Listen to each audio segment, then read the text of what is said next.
So now I want to pick your brains on another thing, right? So now you have these empowered future teams, right?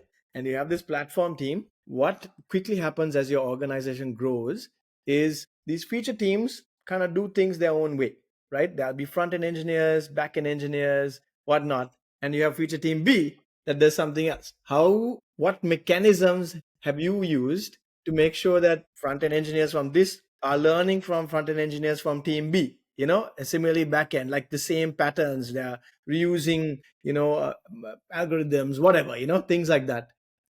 Because it's easy for them to also go off on a silo and do stuff differently. That's a common problem, isn't it? I don't, I haven't, I don't think any, I'd be happy to listen to someone who has solved that one, right? But, from my experience, and that's where, as leaders, right, repetition sometimes, you have to repeat,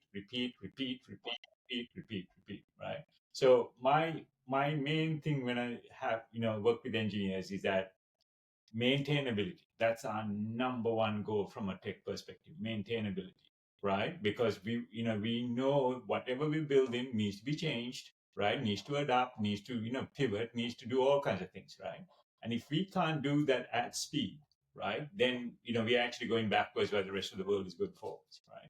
So as part of that maintainability thing, right, is, I think there's roles of, what I call practice management. I'm not sure what the term Yeah, use yeah, qualified, yeah. right?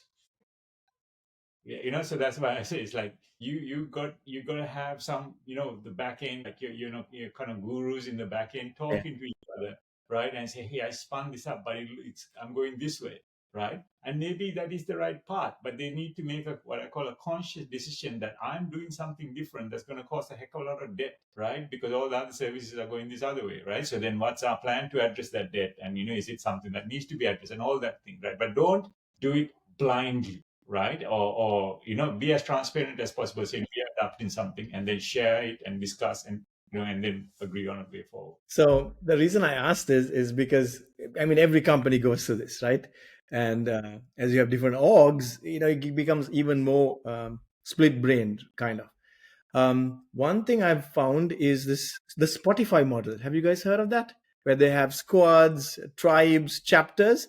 So the chapter, exactly. The chapter is what you just described, Arun, right? Where it's like all backend engineers, they are able to share their learnings. Everyone learns from each other, and it's a mechanism of trying to be uniform across the board.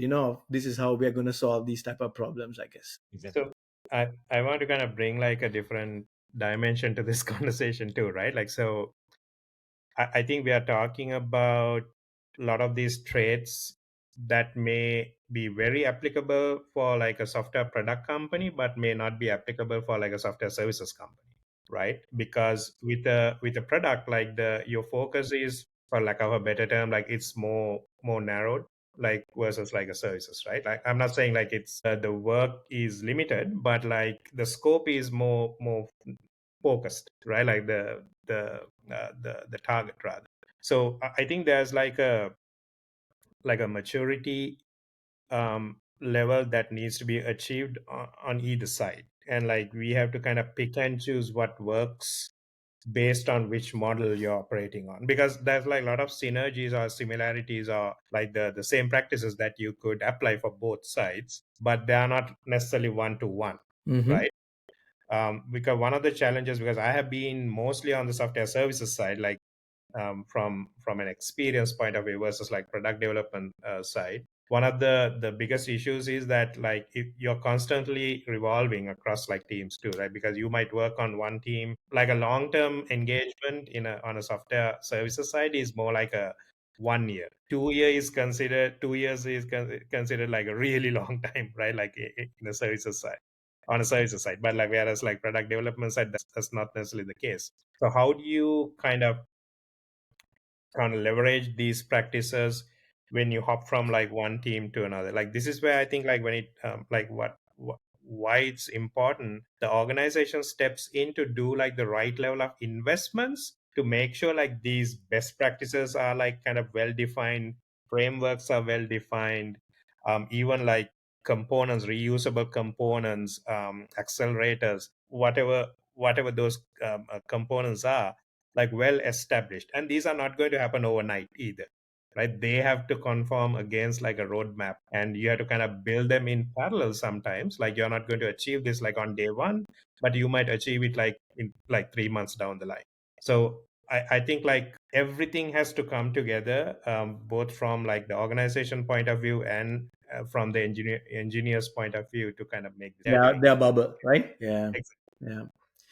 Now, the reason I asked about experience is also thinking of team longevity, right? Like Arun, you mentioned, you'd like to keep the team intact, but the truth of the matter is, usually the senior folks are the ones who get pulled into other high priority projects, or they split their time, right? So I'm constantly in this battle of how do I structure the team such that junior developers progress, they have a career progression, they learn, they have impact, and they eventually take over, right? They learn the patterns, the best practices, whatever, right? So this team still, the culture stays intact, where the more senior leaders perhaps move on to bigger problems to solve, right? And I've also learned that sometimes you are tempted to have a lot of senior engineers, but then what I've noticed, maybe this is my little experience, is that sometimes you end up with like analysis paralysis. They're all arguing with each other because everyone has strong opinions, right? And then no one's making a decision. So you need to balance that out too. I don't know. That's my 2 cents. I mean, so one thing is, guys, our obligation is to make sure we are constantly recruiting juniors, right? Yeah. Otherwise, none of us would have ever got a job. Yeah. If we were only looking at senior people, we'd never have the experience, right? So it's an obligation that we have, as because of the experience we have learned and positions we hold, we need to bring in juniors, right? I know, Payo, you were saying that not too many teachers in this team either.